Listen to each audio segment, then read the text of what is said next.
नमस्कार, स्वागत है आप सभी का डीडी न्यूज के इस खास बुलेटिन एक्सप्रेस 100 में, जहां हम आपके लिए लेकर आते हैं राजनीति, मनोरंजन, देश दुनिया, खेल और व्यापार जगत की सभी बड़ी खबरों को एक्सप्रेस यानी फटाफट अंदाज में। मैं हूं गौरव श्रीवास्तव। तो देखिए खबरें तेज रफ्तार से। आयकर रिटर्न में अनियमितता मामले में शुक्रवार रात को 2 और नोटिस कांग्रेस पार्टी को भेजे गए, जिसके बाद कांग्रेस ने भाजपा पर हमला बोला है और आईटी विभाग के द्वारा भेजे गए नोटिस को बदले की भावना से की गई कार्रवाई करार दिया है। आईटी विभाग द्वारा भेजे गए नोटिस में टैक्स के साथ ही जुर्माना और ब्याज भी जोड़ा गया है। ये नोटिस साल 2017 से 18 से लेकर 20-21 के लिए भेजा गया है। कांग्रेस के आरोप पर भाजपा ने जोरदार तरीके से पलटवार किया है और कहा है कि जो लोग कानून का पालन नहीं करते हैं उन्हें कानून का सामना करना ही पड़ेगा। कांग्रेस पार्टी ने आयकर विभाग के नोटिस के खिलाफ शनिवार को देश के कई शहरों में प्रदर्शन भी किया, तो भाजपा ने इसे कांग्रेस की हताशा करार दिया और कहा कि कानून समान रूप से काम करता है। आयकर विभाग के नोटिस पर कांग्रेस ने भाजपा पर आरोप लगाया कि कांग्रेस पार्टी को पैसे की कमी करके कमजोर करने की है, जबकि भाजपा ने साफ किया है कि एजेंसियां स्वतंत्र रूप से अपना काम कर रही हैं। दिल्ली शराब घोटाला मामले में आम आदमी पार्टी सरकार के एक और मंत्री पर शिकंजा कसता दिखाई दे रहा है। ईडी ने दिल्ली के परिवहन मंत्री कैलाश गहलोत को पूछताछ की। प्रवर्तन निदेशालय का कहना है कि कैलाश गहलोत उस ग्रुप का हिस्सा थे जिन्होंने दिल्ली में नई शराब नीति को लागू किया था। इस मामले में दिल्ली के मुख्यमंत्री अरविंद केजरीवाल समेत आम आदमी पार्टी के कई नेताओं को जांच एजेंसियां पहले ही गिरफ्तार कर चुकी हैं। ईडी ने आरोप लगाया है कि आबकारी नीति के तहत साउथ ग्रुप ने शराब कारोबार के लाइसेंस के एवज में आप और उसके नेताओं को 100 करोड़ रुपए की रिश्वत दी। इस बीच दिल्ली भाजपा अध्यक्ष वीरेंद्र सचदेवा ने आम आदमी पार्टी पर हमला बोलते हुए कहा कि जिसने चोरी की उसे जवाब देना होगा। कैलाश गहलोत को पूछताछ के लिए बुलाए जाने पर आम आदमी पार्टी ने नाराजगी जताई है। आप पार्टी का कहना है कि भाजपा ने साजिश के तहत पार्टी को खत्म करना चाहती है। अरविंद केजरीवाल की पत्नी ने शुक्रवार को एक अभियान की शुरुआत कर केजरीवाल के लिए आशीर्वाद मांगा था। इसके जवाब में भाजपा नेता मनोज तिवारी ने कहा कि अरविंद केजरीवाल को कौन आशीर्वाद देगा। उन्होंने कहा कि आशीर्वाद ऐसे लोगों को मिलता है जिसने जनता के लिए कुछ काम किया हो। भारतीय जनता पार्टी ने चुनाव घोषणा पत्र समिति की घोषणा कर दी है और इस समिति में 27 सदस्य हैं, जिसकी अध्यक्षता केंद्रीय मंत्री राजनाथ सिंह करेंगे। निर्मला सीतारमण को समिति का संयोजक बनाया गया है और पीयूष गोयल को सह संयोजक बनाया गया है।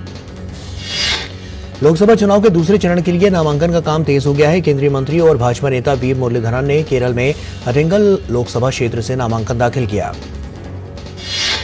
केंद्रीय मंत्री व तिरुवनंतपुरम से भाजपा प्रत्याशी राजीव चंद्रशेखर ने अपना नामांकन दाखिल कर दिया है। चंद्रशेखर का सीधा मुकाबला 3 बार से लगातार सांसद शशि थरूर से होगा। पार्टी के अंदर हुई बगावत के बाद कांग्रेस ने कर्नाटक की कोलार सीट से उम्मीदवार की घोषणा कर दी है। केवी गौतम इस सीट से कांग्रेस के उम्मीदवार होंगे। भारी दबाव के चलते मुनियप्पा के दामाद का टिकट काट दिया गया। कर्नाटक की 2004 से 2009 तक सांसद रही डॉक्टर तेजस्विनी गौड़ा जयराम रमेश और पवन खेरा की उपस्थिति में कांग्रेस में शामिल हुई। पूर्व लोकसभा अध्यक्ष और कांग्रेस के दिग्गज नेता शिवराज पाटिल की बहू डॉक्टर अर्चना पाटिल चाकुरकर बीजेपी में शामिल हुई। डॉक्टर अर्चना पाटिल चाकुरकर लातूर जिले का एक बड़ा नाम है। इससे बीजेपी की लातूर में ताकत बढ़ेगी। भाजपा में शामिल होने के बाद डॉक्टर अर्चना पाटिल चाकुरकर ने कहा कि मोदी सरकार ने महिलाओं के लिए कई बड़े कदम उठाए हैं, जिससे प्रेरित होकर वो बीजेपी में शामिल हो रही हैं। विपक्षी इंडी गठबंधन ने नई दिल्ली के रामलीला मैदान में रैली का आयोजन किया। कल होने वाली रैली पर कांग्रेस नेता जयराम रमेश ने कहा, कल की रैली को लोकतंत्र के नजरिए से देखा जाना चाहिए, न कि किसी एक पार्टी की रैली के तौर पर। इंडी गठबंधन पर हमला बोलते हुए भाजपा के राष्ट्रीय महासचिव दुष्यंत कुमार गौतम ने कहा कि इसमें शामिल दलों के नेताओं को कोई भी पूछने वाला नहीं है। जनता ने इन्हें अस्वीकार कर दिया है। दिल्ली के रामलीला मैदान में कल होने वाली रैली पर पंजाब सरकार के मंत्री बलबीर सिंह ने कहा कि ये एक ऐतिहासिक रैली होगी। ये रैली इतनी बड़ी होगी कि सारे रिकॉर्ड टूट जाएंगे। झारखंड मुक्ति मोर्चा नेता और पूर्व सीएम हेमंत सोरेन की पत्नी कल्पना सोरेन ने दिल्ली के सीएम अरविंद केजरीवाल की पत्नी सुनीता केजरीवाल से मुलाकात की। बिहार में पप्पू यादव द्वारा पूर्णिया सीट से चुनाव लड़ने की घोषणा किए जाने के बाद पूर्णिया में सियासी हलचल तेज हो गई है। महागठबंधन की प्रत्याशी बीमा भारती ने कहा कि पप्पू यादव को गठबंधन धर्म को निभाना चाहिए। लोकसभा चुनाव के लिए सभी दलों का प्रचार अभियान जोर शोर से जारी है। इसी कड़ी में नागपुर से भाजपा उम्मीदवार और केंद्रीय मंत्री नितिन गडकरी ने नागपुर सेंट्रल क्षेत्र में रोड शो किया। इस दौरान बड़ी संख्या में लोग मौजूद रहे।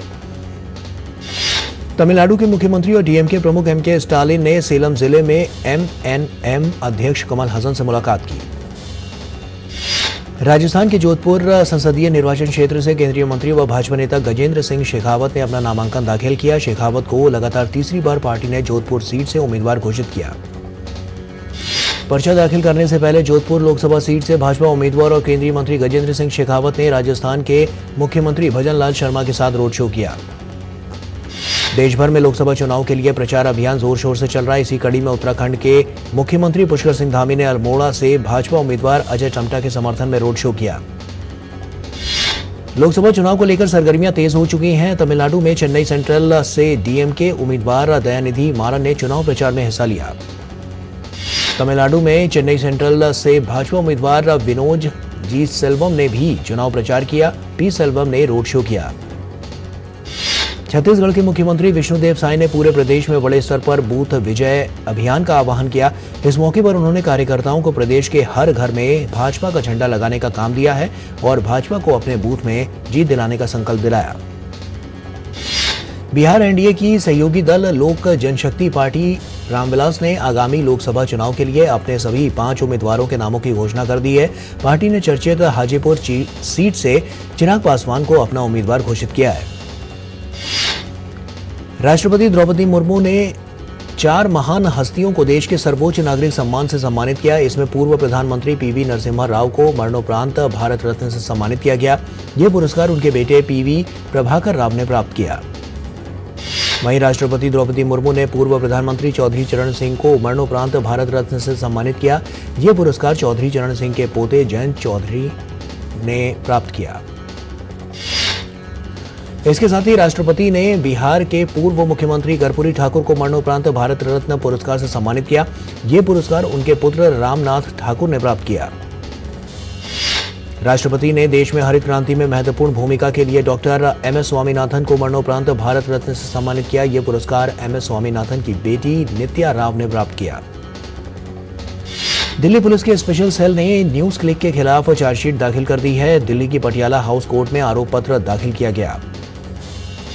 अदालत में दाखिल इस चार्जशीट में न्यूज क्लिक के संस्थापक और प्रधान संपादक प्रवीण पुरकायस्थ को आरोपी बनाया गया है। न्यूज क्लिक पर पैसे लेकर चीन के समर्थन में प्रोपेगेंडा करने का आरोप है। पोर्टल के संस्थापक प्रवीण पुरकायस्थ और एचआर प्रमुख अमित चक्रवर्ती को दिल्ली पुलिस ने आतंकवाद विरोधी कानून गैर कानूनी गतिविधि रोकथाम अधिनियम के तहत गिरफ्तार किया था। इन दोनों के खिलाफ मामला 17 अगस्त 2023 को दर्ज किया गया। माफिया से राजनेता बने मुख्तार अंसारी को उत्तर प्रदेश के गाजीपुर के मोहम्मदाबाद स्थित कालीबाग कब्रिस्तान में सुपुर्दे खाक किया गया। बृहस्पतिवार को हार्ट अटैक से मुख्तार अंसारी की मौत हो गई। मुख्तार अंसारी के अंतिम संस्कार में प्रशासन के द्वारा सिर्फ परिवार के लोगों को ही मिट्टी देने की इजाजत दी गई। किसी प्रकार की अनहोनी से निपटने के लिए प्रशासन ने सुरक्षा के पुख्ता इंतजाम किए थे। माफिया मुख्तार अंसारी के पोस्टमार्टम की प्रारंभिक जांच रिपोर्ट सामने आ गई है। रिपोर्ट में मुख्तार की मौत का कारण हार्ट अटैक को बताया गया है। माफिया मुख्तार अंसारी को सुपुर्दे खाक करने के दौरान समर्थकों द्वारा कब्रिस्तान में प्रवेश करने के लिए बैरिकेडिंग तोड़ने से अफरा तफरी मच गई। इसके बाद गाजीपुर डीएम आरेका अखौरी ने कहा कि जिन भी लोगों ने नारेबाजी की है उन सबकी वीडियोग्राफी कराई गई है और सबके विरुद्ध कार्रवाई भी करवाई जाएगी। राजस्थान के कोटा स्थित कबाड़ के गोदाम में आग लग गई। आग लगने से लाखों का कबाड़ जलकर राख हो गया। 12 दमकल की गाड़ियों ने करीब 3 घंटे की मशक्कत के बाद आग पर काबू पाया और इस घटना में आग बुझा रहे 2 फायरमैन भी चोटिल हो गए। पहाड़ी क्षेत्रों में अब कई जगहों पर बर्फबारी हो रही है। हिमाचल प्रदेश के लाहौल स्पीति और रोहतांग के अटल टनल में ताजा बर्फबारी हुई है, जिसकी वजह से तापमान में काफी गिरावट दर्ज की गई। राजस्थान का 75वां स्थापना दिवस है। 30 मार्च 1949 को राजस्थान की स्थापना हुई। सरदार पटेल के प्रयासों से 22 रियासतों के विलय के बाद यह संभव हो पाया था। राजस्थान दिवस पर राज्यपाल कलराज मिश्र और मुख्यमंत्री भजन लाल शर्मा ने प्रदेशवासियों को बधाई दी। मध्य प्रदेश की राजधानी भोपाल में रंग पंचमी महोत्सव धूमधाम से मनाया गया, जिसमें भारी संख्या में लोग शामिल हुए। मान्यता है कि इस दिन वातावरण में उड़ते हुए गुलाल से व्यक्ति के सात्विक गुणों में अभिवृद्धि होती है। रंगपंचमी महोत्सव के मौके पर उज्जैन के महाकालेश्वर मंदिर में विशेष पूजा अर्चना की गई। ये महोत्सव होली के 5वें दिन यानी चैत्र माह के कृष्ण पक्ष की पंचमी तिथि को मनाया जाता है। उत्तर प्रदेश के देवरिया भलुआनी कस्बे के पास डुमरी गांव में गैस सिलेंडर फटने से 4 लोगों की मौत हो गई। इसमें एक महिला समेत 3 बच्चे भी शामिल हैं। धमाका इतना तेज था कि कमरे की छत और दीवार भी क्षतिग्रस्त हो गई। दिल्ली में युवा कांग्रेस कार्यकर्ताओं ने आयकर विभाग द्वारा कांग्रेस को दिए नोटिस के खिलाफ विरोध प्रदर्शन किया। भारत रत्न सम्मान समारोह में उत्तर प्रदेश के उप मुख्यमंत्री केशव प्रसाद मौर्य ने कहा कि हीरे की परख जोहरी को होती है। ऐसे महापुरुषों, नेतृत्वकर्ताओं, ऐसे भारत माता के सेवकों को भारत रत्न देने का काम प्रधानमंत्री नरेंद्र मोदी ने किया है। और वक्त यहां पर एक छोटे से ब्रेक का है, जल्द लौटते हैं। साल, बरस और सदी नहीं, एक युग गुजर जाएगा। उम्र न पूछो वंडर की, जब फर्क नजर आएगा। वंडर सीमेंट, फर्क नजर आएगा। क्या लड्डू हम यहाँ बैठे बैठे पैसे बना सकते हैं। Amazing day. What a match this has been. Cracking shot. What a way to finish the game. मैं तुम्हारे बिजनेस आइडिया का बड़ा फैन हूं। अब बिजनेस चाहे जो भी, SBI का करंट अकाउंट तो चाहिए ना। SBI करंट अकाउंट से सिंप्लीफाइड बिजनेस ट्रांजैक्शंस और ग्रेट कस्टमर सर्विस। SBI, देश का फैन। लाइफ में फाइनेंशियल आजादी के लिए NPS जरूरी है। रिटायरमेंट में फाइनेंशियल आजादी रहे जारी, NPS से आज ही करें तैयारी। NPS जरूरी है। साल, बरस और सदी नहीं, एक युग गुजर जाएगा। उम्र न पूछो वंडर की, जब फर्क नजर आएगा। वंडर सीमेंट, फर्क नजर आएगा। ब्रेक के बाद एक बार फिर से आप सभी का स्वागत है। आइए खबरों में आगे बढ़ते हैं। कांग्रेस सांसद राहुल गांधी के बयान पर भाजपा नेता रविशंकर प्रसाद ने पटना में कहा कि कांग्रेस अपना हिसाब किताब ठीक से नहीं रखती, ठीक से आयकर भरते नहीं और धमकी दे रहे हैं। छत्तीसगढ़ में चर्चित कोयला शराब घोटाले और महादेव सट्टा ऐप के मामले में आर्थिक अपराध शाखा की टीम आरोपियों से रायपुर सेंट्रल जेल के अंदर पूछताछ करने पहुंची। ईडी की स्पेशल कोर्ट में एसीबी की ओर से 3 आवेदन पेश किए गए थे, जिसमें कहा गया था कि घोटाले में आगे की जांच के लिए जेल में बंद आरोपियों से पूछताछ करना आवश्यक है। कोर्ट ने आवेदन की स्वीकार उसे करते हुए आरोपियों से जेल में ही पूछताछ की अनुमति दी। भारत सरकार की ओर से अन्य देशों के साथ किए जा रहे मुक्त व्यापार समझौते का असर निर्यात पर भी देखने को मिलेगा। 2030 तक भारत का निर्यात 1 ट्रिलियन पहुंचने की उम्मीद है। चालू वित्त वर्ष 2023 से 24 को समाप्त होने में एक दिन बचा है। यदि आपने आकलन वर्ष 2021 से 22, 22 से 23 और 23 से 24 के लिए अपडेटेड आयकर रिटर्न अब तक दाखिल नहीं किया है तो यथा शीघ्र कर लें। खान मंत्रालय ने 7 महत्वपूर्ण खनिज ब्लॉकों की ई नीलामी की तैयारियां शुरू कर दी हैं। बोली लगाने के लिए निविदा दस्तावेजों की बिक्री की अंतिम तिथि 16 मई और दस्तावेज जमा करने की अंतिम तिथि 21 मई तय की गई है। उज्ज्वला योजना के लाभार्थियों को वित्त वर्ष 2024 से 25 के दौरान LPG सिलेंडर पर 300 रुपए की छूट मिलती रहेगी। बता दें कि सब्सिडी की ये छूट 31 मार्च 2024 तक के लिए थी, लेकिन हाल ही में सरकार ने इस राहत को 31 मार्च 2025 तक बढ़ा दिया है। भारतीय एयरटेल की सब्सिडियरी कंपनी भारतीय हेक्साकॉम लिमिटेड का IPO पब्लिक सब्सक्रिप्शन के लिए अगले हफ्ते ओपन होगा। रिटेल निवेशक इस IPO के लिए 3 अप्रैल से 5 अप्रैल तक बोली लगा सकेंगे। दूरसंचार विभाग ने मोबाइल फोन के जरिए होने वाली धोखाधड़ी और ऑनलाइन अपराधों पर लगाम लगाने के लिए दूरसंचार कंपनियों में से 15 अप्रैल से USSD आधारित कॉल फॉरवर्डिंग को बंद करने के लिए कहा है।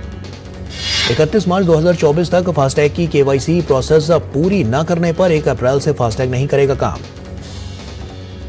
गेहूं पर स्टॉक की सीमा रविवार को खत्म होने के साथ सरकार ने थोक विक्रेताओं, खुदरा विक्रेताओं और प्रसंस्करणकर्ताओं को गेहूं का भंडार घोषित करने का निर्देश दिया है। सरकार ने गेहूं की जमाखोरी रोकने और कीमतों को काबू में रखने के लिए निर्देश दिए हैं। जी एंटरटेनमेंट ने अपने बेंगलुरु स्थित TIC में लगभग 50% कर्मचारियों की छटनी की है। कंपनी ने एक विशेष समिति के सुझाव के बाद यह कदम उठाया।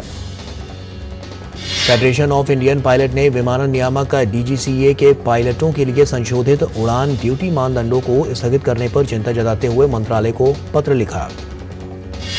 फेडरेशन ऑफ इंडियन पायलट ने कहा है कि परिचालकों के व्यावसायिक लाभ के लिए पायलटों के स्वास्थ्य के साथ कोई समझौता नहीं किया जा सकता। देश का विदेशी मुद्रा भंडार 22 मार्च को समाप्त सप्ताह में $14 करोड़ बढ़कर $642 अरब की नई ऊंचाई पर पहुंच गया है। भारतीय रिजर्व बैंक ने ये जानकारी दी। JSW स्टील ने कर्नाटक के विजयनगर स्थित अपने एकीकृत इस्पात संयंत्र में हॉट स्ट्रिप मिल शुरू करने की घोषणा की है। भारतीय नौसेना ने अरब सागर में अपने सफल एंटी पायरेसी ऑपरेशन में ईरानी जहाज AI कंबर को समुद्री डकैतों के कब्जे से मुक्त करा लिया है। वहीं अपने पराक्रम से 9 सशस्त्र समुद्री डकैतों को सरेंडर करने के लिए मजबूर कर दिया। भारतीय नौसेना ने बताया है कि ऑपरेशन को इंडियन नेवी के 2 वॉरशिप की मदद से अंजाम दिया गया है। समुद्री डकैतों से जहाज को छुड़ाने के बाद भारतीय नौसैनिकों ने पूरे जहाज को सैनिटाइज किया और समुद्री योग्यता जांच पूरी की। आश्वस्त होने के बाद जहाज को सुरक्षित गंतव्य के लिए रवाना कर दिया गया। इजरायली सेना ने वीडियो जारी कर गाजा में हमास के ठिकानों पर हवाई हमले की बात कही है। जारी किए गए फुटेज में इजरायली सेना ने गाजा में हमास के ठिकानों पर हमले की बात कही। सीरिया के उत्तरी शहर ओलेप्पो में हुए इजरायली हमलों में मरने वालों की संख्या बढ़कर 42 हो गई है। पहले यह संख्या 36 बताई गई थी।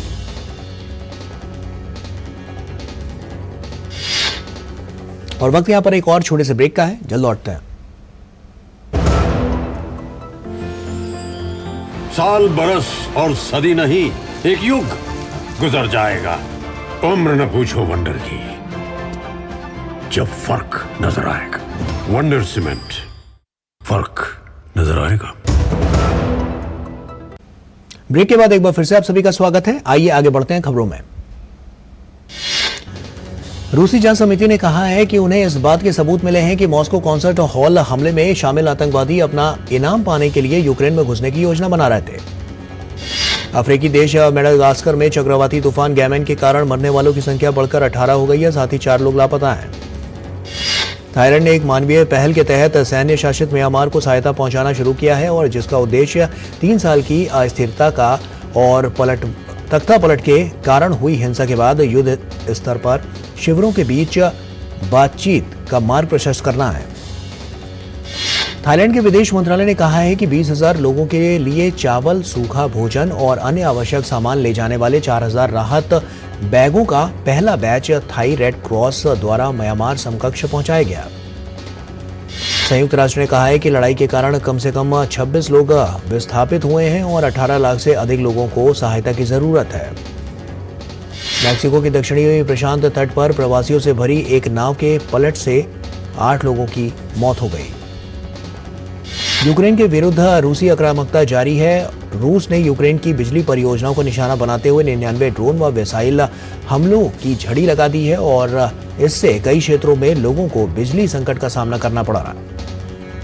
हैती में हिंसा के कारण वहां की अर्थव्यवस्था को भारी झटका लगा है, जिससे वहां की स्थिति और भी दयनीय हो गई है। अहिंसा रन फॉर पीस मैराथन का आयोजन रविवार को दिल्ली सहित देश के 55 से ज्यादा स्थानों पर किया जाएगा। दिल्ली के इस मैराथन की शुरुआत जवाहरलाल नेहरू स्टेडियम से होगी। अहिंसा रन फॉर पीस मैराथन को अभिनेता और फिटनेस आइकन मिलिंद सोमन और अभिनेत्री मदिरा वेदी हरी झंडी दिखाकर रवाना करेंगी। अहिंसा रन फॉर पीस मैराथन का लक्ष्य जियो और जीने दो के संदेश के साथ अहिंसा को बढ़ावा और फिटनेस के प्रति लोगों को जागरूक करना है। अभिनेता और फिटनेस आइकन मिलिंद सोमन ने युवा, महिला और हर उम्र के लोगों से रन फॉर पीस मैराथन में भाग लेने की अपील की। राष्ट्रीय खो खो चैंपियनशिप में हिस्सा लेने के लिए देश के कोने कोने से खिलाड़ी दिल्ली पहुंचे हैं। इस टूर्नामेंट में खिलाड़ियों को देश की संस्कृति, भाषा और खान-पान से भी रूबरू होने का मौका मिल रहा है। खो खो चैंपियनशिप में मिल रही सुविधाओं को लेकर हिस्सा लेने वाले खिलाड़ियों में उत्साह नजर आ रहा है। खिलाड़ियों ने इस टूर्नामेंट में मिल रही सुविधाओं की सराहना की। स्पेन मास्टर्स बैडमिंटन चैंपियनशिप में पीवी सिंधु का सफर समाप्त हो गया है। प्रतियोगिता के प्री क्वार्टर फाइनल में सिंधु को थाईलैंड की सुपनिदा कैटथॉक ने 24-26, 21-17, 22-20 के अंतर से हराकर क्वार्टर फाइनल में प्रवेश किया। अश्विनी पोनप्पा और तनीषा क्रास्टो की जोड़ी को Madrid Spain masters badminton championship में हार का सामना करना पड़ा है। भारतीय जोड़ी को चीनी ताइपे की जोड़ी 21-13, 21-19 से हराया। बुल्गारिया के ग्रिगोर दिमोत्रोव ने मियामी ओपन के फाइनल में प्रवेश कर लिया है। प्रतियोगिता के सेमीफाइनल मुकाबले में दिमित्रोव ने जर्मनी के अलेक्जेंडर ज़वेरेव को 6-4, 6-7, 6-4 के अंतर से हराकर खिताबी मैच में अपनी जीत पक्की कर ली। मियामी ओपन में ही खेले गए एक अन्य सेमीफाइनल मैच में इटली के जेनिक सिनर ने जीत हासिल करके फाइनल में जगह बना ली है। 22 वर्षीय सिनर ने अंतिम 4 में रूस के डेनिल मेदवेदेव के खिलाफ 6-1, 6-2 से जीत दर्ज करके फाइनल में प्रवेश किया। कजाकिस्तान की एलिना रायबकीना ने मियामी ओपन के फाइनल में प्रवेश कर लिया है। अंतिम 4 के मुकाबले में रायबकीना ने बेलारूस की विक्टोरिया अज़ारेंका को 6-4, 0-6, 7-6 के अंतर से हराकर फाइनल में प्रवेश किया। मियामी ओपन के सेमीफाइनल में एक तरफा जीत दर्ज करते हुए अमेरिका की डैनियल कॉलिंस ने फाइनल में प्रवेश कर लिया है। प्रतियोगिता के अंतिम 4 में डैनियल कॉलिंस ने रूस के एलेक्जेंड्रोवा को 6-3, 6-2 के अंतर से हराया। कजाकिस्तान की एलिना रायबकीना और अमेरिका की डैनियल कॉलिंस मियामी ओपन के महिला वर्ग के खिताबी मैच में आमने सामने होंगी। फाइनल मैच रविवार को खेला जाएगा। फिल्म क्रू ने बड़े पर्दे पर धमाकेदार दस्तक दी है। फिल्म को खूब पसंद किया जा रहा है। पहले दिन क्रू ने इस साल रिलीज हुई कई बड़ी फिल्मों को पीछे छोड़ दिया है। क्रू ने पहले दिन 8.75 करोड़ रुपए की अच्छी ओपनिंग की। क्रू की कास्टिंग डायरेक्टर पंचमी घावरी ने फिल्म में महिलाओं के साथ काम करने को लेकर कहा कि महिला कलाकारों का सहयोग अविश्वसनीय रूप से सशक्त होता है। सिंगर सॉन्ग राइटर लिजो ने अपने आलोचकों को मुंहतोड़ जवाब दिया है। सिंगर ने सोशल मीडिया पर एक लंबा नोट शेयर किया और कहा कि वो लोगों द्वारा किए जाने वाले इंटरनेट ट्रोलिंग से थक गई है।